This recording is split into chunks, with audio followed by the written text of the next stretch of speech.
Salam Bapak Ibu Saudaraku sekalian, senang sekali bisa bertemu lagi dengan Bapak Ibu sekalian dimanapun saudara berada. Tentunya doa saya semoga saudara ada di dalam kesehatan, kekuatan, dan penyertaan Tuhan yang luar biasa. Nah, hari ini saudara, saya mau bawa kita untuk melihat sebuah perenungan penting tentang Project Bethesda. Mari kita perhatikan Yohanes pasal yang kelima, cerita tentang orang yang sakit 38 tahun, dia ada di kolam Bethesda.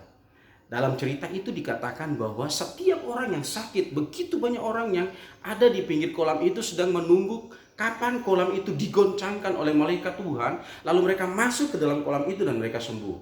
Nah, pertanyaan pentingnya lebih ini saudaraku. Orang ini 38 tahun sakit dan notabene dia begini, dia ada di kolam itu, dalam tanda kutip, dia ada di sumber kesembuhan, tetapi dia tidak sembuh. Nah, apa yang terjadi dengan orang ini saudaraku? Yesus berkata, maukah engkau sembuh? Kalau saya merasakan sebuah perenungan penting begini saudaraku, apakah Yesus tidak tahu bahwa orang ini begitu dengan pergumulan berat, dia sudah sekian lama tahun tapi nggak sembuh-sembuh, tapi kok Yesus malah tanya, maukah engkau sembuh? Nah, saudara, satu jawaban dari orang ini yang kira-kira ini menjadi sebuah perenungan penting buat kita semua adalah begini. Orang ini bilang begini, saya baru saja mau masuk ke dalam kolam itu ketika kolam itu digoncang, airnya digoncang oleh malaikat. Tapi belum lagi sempat saya masuk, orang lain sudah lebih dulu dari saya. Bagaimana saya sembuh? Kira-kira terjemahan saya seperti itu, saudara. Nah, poin pentingnya, kenapa orang ini tidak mengalami sesuatu di dalam kolam ini? Dia tidak mengalami sesuatu pemulihan dari Tuhan. Kenapa begini? Dia adalah orang yang fokus kepada dirinya sendiri. Orang yang fokus kepada kelemahannya.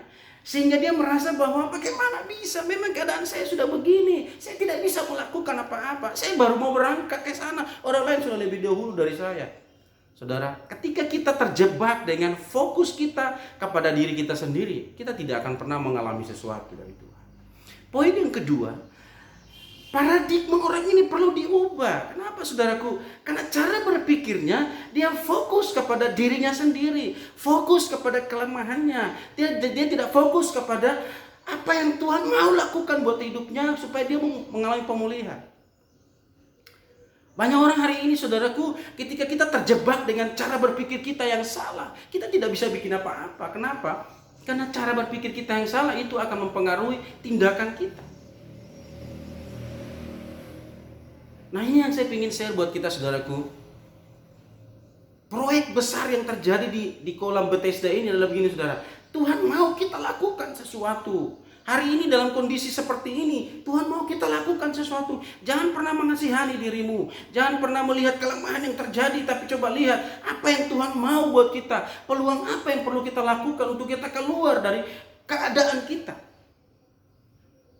Ini poin penting saudaraku. Nah, saudara yang kekasih, yang ketiga,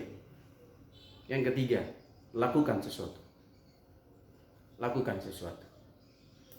Tuhan mau kita keluar dari fokus kita kepada diri kita sendiri. Tuhan mau kita keluar dari cara berpikir yang salah. Dan Tuhan mau lakukan sesuatu. Jangan diam, lakukan sesuatu. Itu sebabnya Tuhan bilang begini, angkat tilammu dan berjalan. Ketika orang itu mengangkat tilamnya dan berjalan, Alkitab berkata bahwa seketika itu juga dia sembuh. Tahukah saudara bahwa ketika kita lakukan sesuatu, kita bisa mengalami sesuatu dari Tuhan, tapi kita tidak mau lakukan. Sesuatu yang saya maksudkan itu dalam konteks yang sangat luas. Konteks saya dan saudara berbeda, tapi coba temukan apa yang saudara mau lakukan supaya kalau saudara bisa keluar dari keadaan kita hari ini. Nah, Bapak Ibu saudaraku yang kekasih, mari alami kuasa Tuhan. Mari mengalami penyertaan Tuhan. Ada otoritas yang Tuhan berikan buat kita. Kenali identitas kita di hadapan Tuhan. Jangan fokus kepada diri kita sendiri, tapi fokuslah kepada Tuhan dan lakukan sesuatu. Jangan diam, lakukan sesuatu. Saya mau berdoa buat saudara. Bapa Surgawi mau memberkati setiap saudara dimanapun mereka berada. Apapun keadaan mereka, situasi apapun yang mereka alami hari-hari ini Tuhan. Mari Tuhan, Engkau bongkar cara berpikir kami. Engkau bongkar cara pandang kami terhadap setiap pergumulan yang kami alami.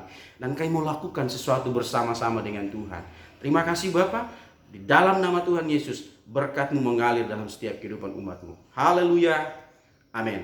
Sampai ketemu kembali, selamat beraktivitas. Tuhan Yesus memberkati saudara semua.